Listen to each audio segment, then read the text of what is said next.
الحمد لله الذي أنزل على عبده الكتاب ولم يجعل له عوجا قيما لينذر بأسا شديدا من لدنه ويبشر المؤمنين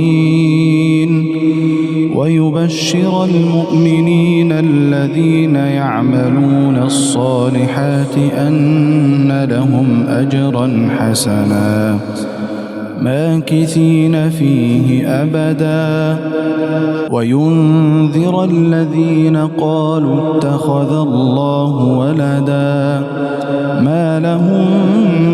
به من علم ولا لآبائهم كبرت كلمة تخرج من أفواههم إن يقولون إلا كذبا فلعلك باخع نفسك على آثارهم إن لم يؤمنوا بهذا الحديث أسفا إنا جعلنا ما على الأرض زينة لها لنبلوهم أيهم أحسن عملا وإنا لجاعلون ما عليها صعيدا جرزا أم حسبت أن أصحاب الكهف والرقيم كانوا من آياتنا عجبا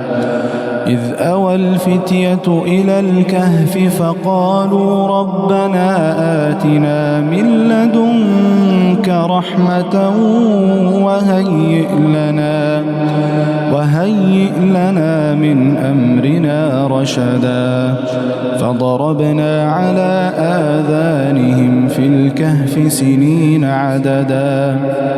ثم بعثناهم لنعلم أي الحزبين أحصى لما لبثوا أمدا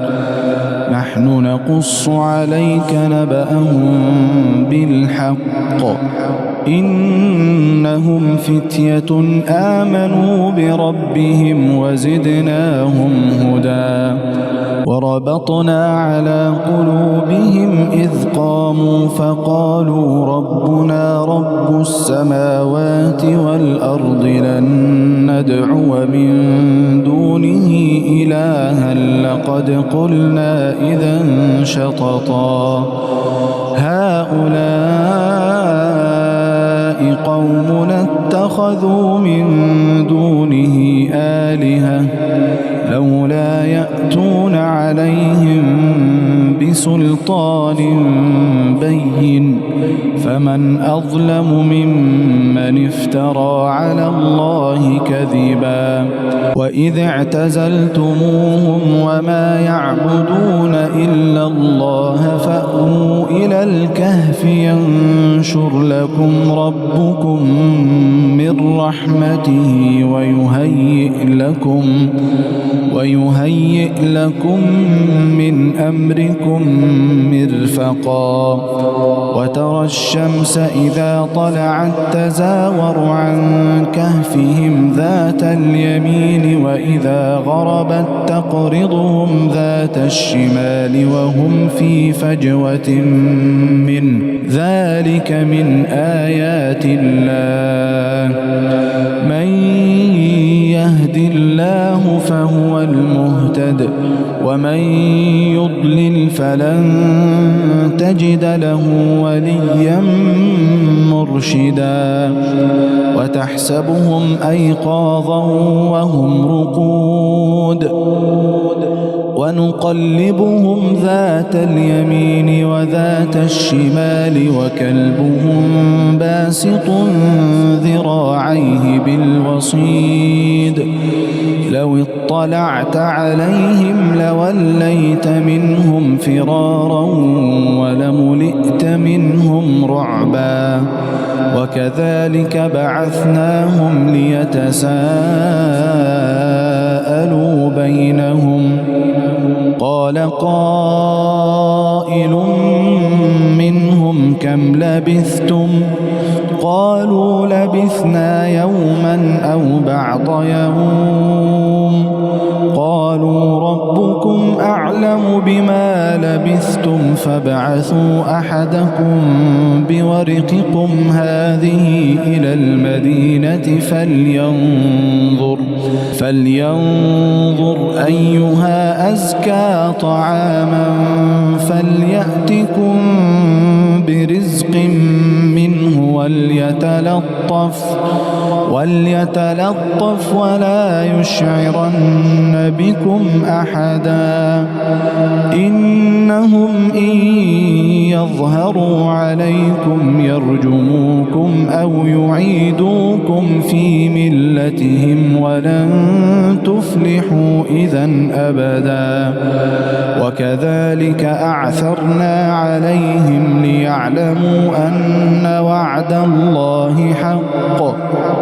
وأن الساعة لا ريب فيها إذ يتنازعون بينهم أمرهم فقالوا ابنوا عليهم بنيانا ربهم أعلم بهم قال الذين غلبوا على أمرهم لنتخذن عليهم مسجدا سيقولون ثلاثة رابعهم كلبهم ويقولون خمسة سادسهم كلبهم رجما بالغيب ويقولون سبعة وثامنهم كلبهم قل ربي أعلم بعدتهم ما يعلمهم إلا قليل فلا تمار فيهم إلا مراء ظاهرا ولا تستفت فيهم منهم أحدا ولا تقولن لشيء إني فاعل ذلك غدا إلا أن يشاء الله واذكر ربك إذا نسيت وقل عسى أن يهديني ربي لأقرب من هذا رشدا ولبثوا في كهفهم 300 سنين وازدادوا 9 قل الله أعلم بما لبثوا له غيب السماوات والأرض أبصر به وأسمع ما لهم من دونه من ولي ولا يشرك في حكمه أحدا واتل ما أوحي إليك من كتاب ربك لا مبدل لكلماته ولن تجد من دونه ملتحدا واصبر نفسك مع الذين يدعون ربهم بالغداة والعشي يريدون وجهه ولا تعد عيناك عنهم تريد زينة الحياة الدنيا ولا تطع من أغفلنا قلبه عن ذكرنا واتبع هواه وكان أمره فرطا وقل الحق من ربكم فمن شاء فليؤمن ومن شاء فليكفر إنا أعتدنا للظالمين نارا أحاط بهم سرادقها وإن يستغيثوا يغاثوا بماء كالمهل يشوي الوجوه بئس الشراب وساءت مرتفقا إن الذين آمنوا وعملوا الصالحات إنا لا نضيع أجر من أحسن عملا أولئك لهم جنات عدن تجري من تحتهم الأنهار يحلون فيها من أساور من ذهب ويلبسون ثيابا خضرا من سندس واستبرق متكئين فيها على الأرائك نعم الثواب وحسنت مرتفقا واضرب لهم مثل الرجلين جعلنا لأحدهما جنتين من أعناب وحففناهما بنخل وجعلنا بينهما زرعا كلتا الجنتين آتت أكلها ولم تظلم منه شيئا وفجرنا خلالهما نهرا وكان له ثمر فقال لصاحبه وهو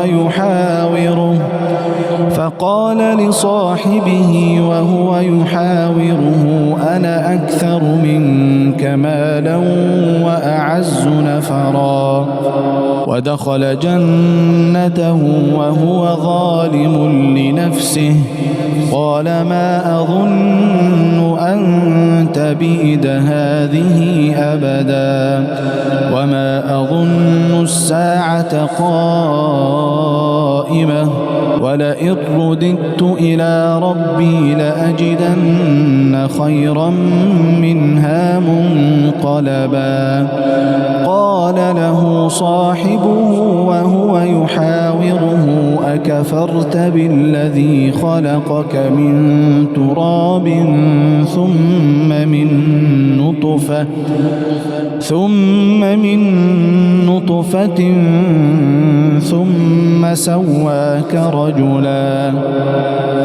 لكن هو الله ربي ولا أشرك بربي أحدا ولولا إذ دخلت جنتك قلت ما شاء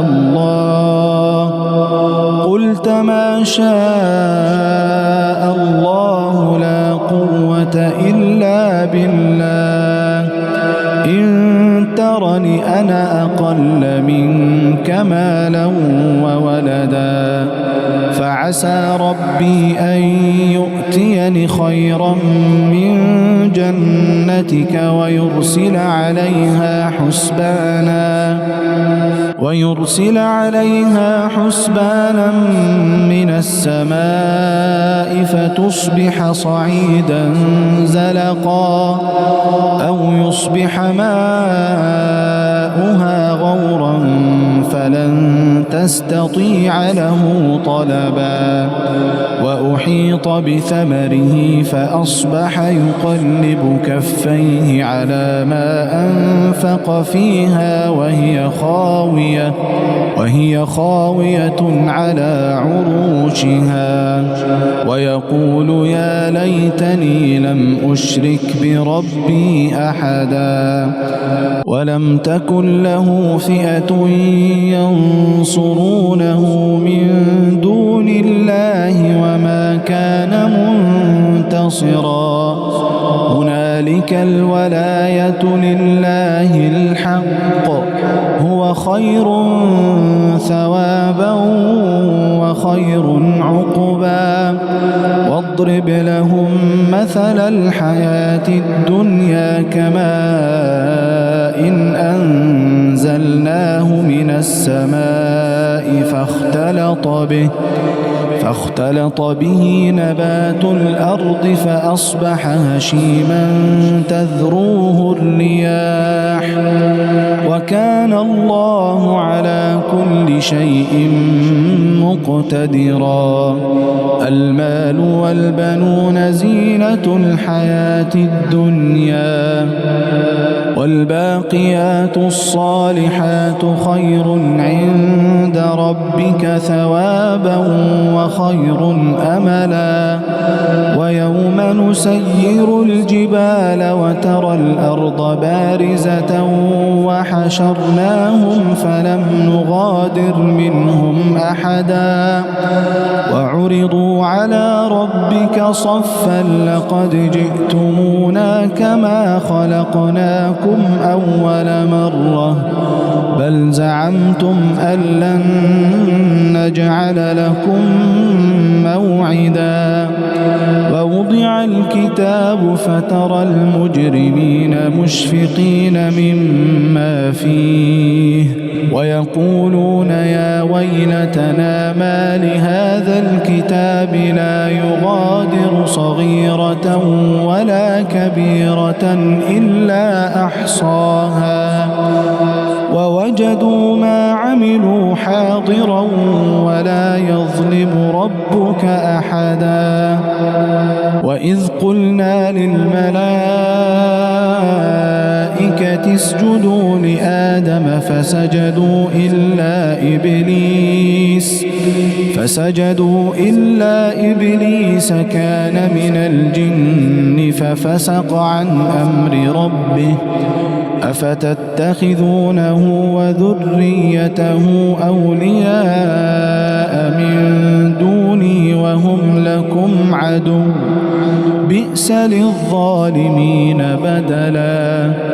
ما أشهدتهم خلق السماوات والأرض ولا خلق أنفسهم وما كنت متخذ المضلين عضدا ويوم يقول نادوا شركائي الذين زعمتم فدعوهم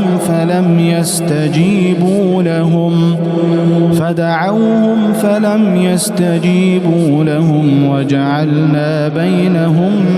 موبقا ورأى المجرمون النار فظنوا أنهم مواقعوها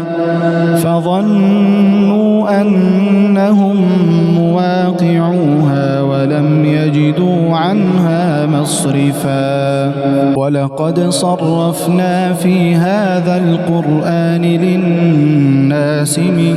كل مثل وكان الإنسان أكثر شيء جدلا وما منع الناس أن يؤمنوا إذ جاءهم الهدى ويستغفروا ربهم إلا أن تأتيهم سنة الأولين أو يأتيهم العذاب قبلا وما نرسل المرسلين إلا مبشرين ومنذرين ويجادل الذين كفروا بالباطل ليدحضوا به الحق واتخذوا آياتي وما أنذروا هزوا ومن أظلم ممن ذكر بآيات ربه فأعرض عنها ونسي ما قدمت يداه إنا جعلنا على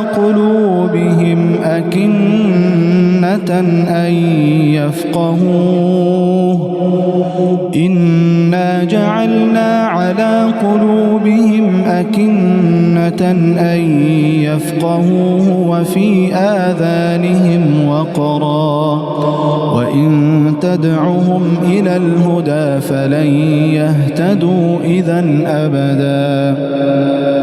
وربك الغفور ذو الرحمة لو يؤاخذهم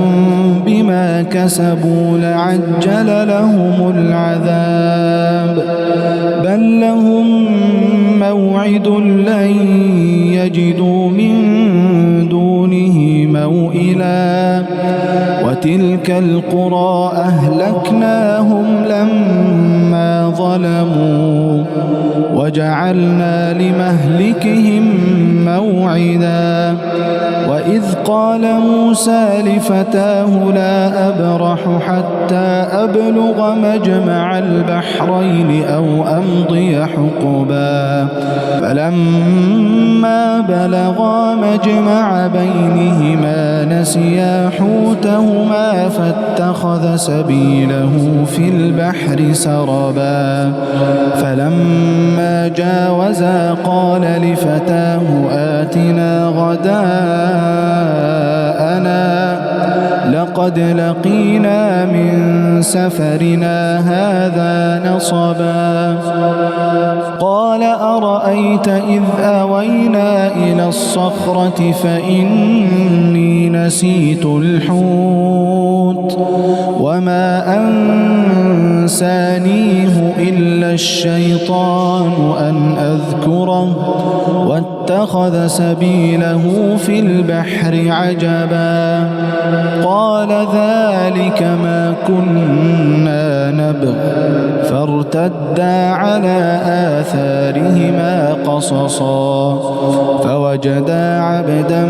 من عبادنا آتيناه رحمة من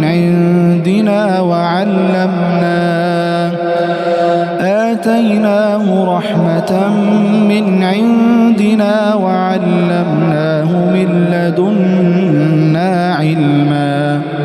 قال له موسى هل أتبعك على أن تعلمني مما علمت رشدا قال إنك لن تستطيع معي صبرا وكيف تصبر على ما لم تحط به خبرا قال ستجدني إن شاء الله صابرا ولا أعصي لك أمرا قال فإن اتبعتني فلا تسألني عن شيء حتى أحدث لك منه ذكرا فانطلقا حتى إذا ركبا في السفينة خرقها قال أخرقتها لتغرق أهلها لقد جئت شيئا إمرا قال ألم أقل إنك لن تستطيع معي صبرا قال لا تؤاخذني بما نسيت ولا ترهقني من أمري عسرا فانطلقا حتى إذا لقيا غلاما فقتله قال أقتلت نفسا زكية بغير نفس لقد جئت شيئا نكرا قال ألم أقل لك إنك لن تستطيع معي صبرا قال إن سألتك عن شيء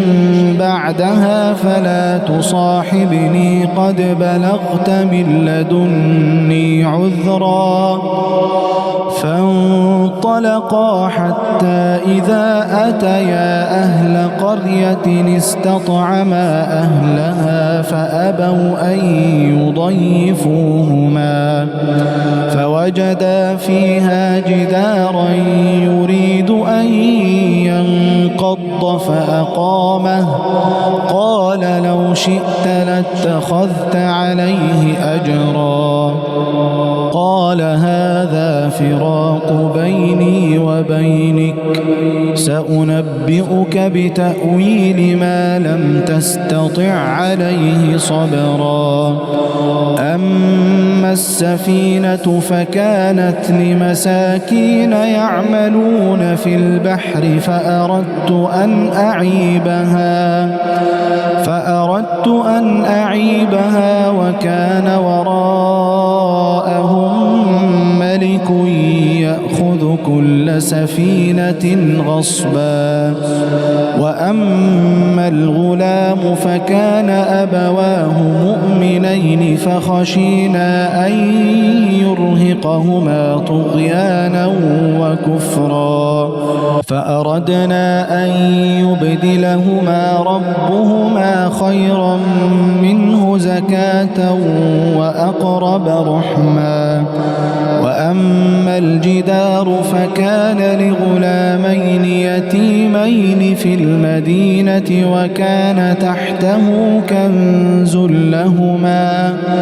وكان أبوهما صالحا، فأراد ربك أن يبلغا أشدهما ويستخرجا كنزهما رحمة من ربك وما فعلته عن أمري ذلك تأويل ما لم تسطع عليه صبرا. ويسألونك عن ذي القرنين قل سأتلو عليكم منه ذكرا. إنا مكنا له في الأرض وآتيناه من كل شيء سببا فأتبع سببا حتى إذا بلغ مغرب الشمس وجدها تغرب في عين حمئة ووجد عندها قوما قلنا يا ذا القرنين إما أن تعذب وإما أن تتخذ فيهم حسنا. قال أما من ظلم فسوف نعذبه ثم يرد إلى ربه فيعذبه عذابا نكرا. وأما من آمن وعمل صالحا فله جزاء الحسنى وسنقول له من أمرنا يسرا. ثم أتبع سببا حتى إذا بلغ مطلع الشمس وجدها تطلع على قوم لم نجعل لهم من دونها سترا. كذلك وقد أحطنا بما لديه خبرا. ثم أتبع سببا حتى إذا بلغ بين السدين وجد من دونهما قوما لا يكادون يفقهون قولا.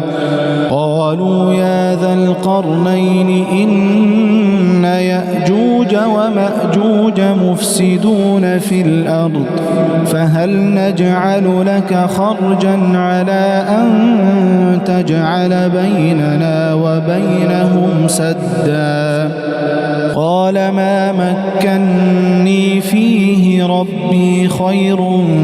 فأعينوني بقوة أجعل بينكم وبينهم ردما. آتوني زبر الحديد حتى إذا ساوى بين الصدفين قال انفخوا حتى إذا جعله نارا قال آتوني أفرغ عليه قطرا. فما استطاعوا أن يظهروه وما استطاعوا له نقبا. قال هذا رحمة من ربي فإذا جاء وعد ربي جعله دكاء وكان وعد ربي حقا. وتركنا بعضهم يومئذ يموج في بعض ونفخ في الصور فجمعناهم جمعا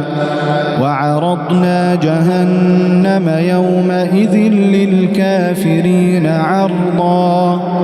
الذين كانت أعينهم في غطاء عن ذكري وكانوا لا يستطيعون سمعا أفحسب الذين كفروا أن يتخذوا عبادي من دوني أولياء إنا أعتدنا جهنم للكافرين نزلا قل هل ننبئكم بالأخسرين أعمالا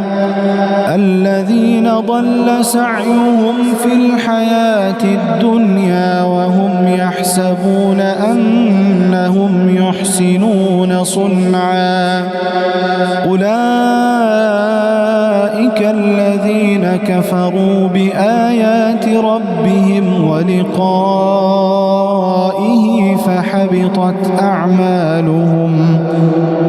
فحبطت أعمالهم فلا نقيم لهم يوم القيامة وزنا ذلك جزاؤهم جهنم بما كفروا واتخذوا آياتي ورسلي هزوا إن الذين آمنوا وعملوا الصالحات كانت لهم جنات الفردوس نزلا خالدين فيها لا يبغون عنها حولا قل لو كان البحر مدادا لكلمات ربي لنفد البحر قبل أن تنفد كلمات ربي ولو جئنا بمثله مددا قل إنما أنا بشر مثلكم يوحى إلي أنما إلهكم إله واحد فمن كان يرجو لقاء ربه فليعمل عملا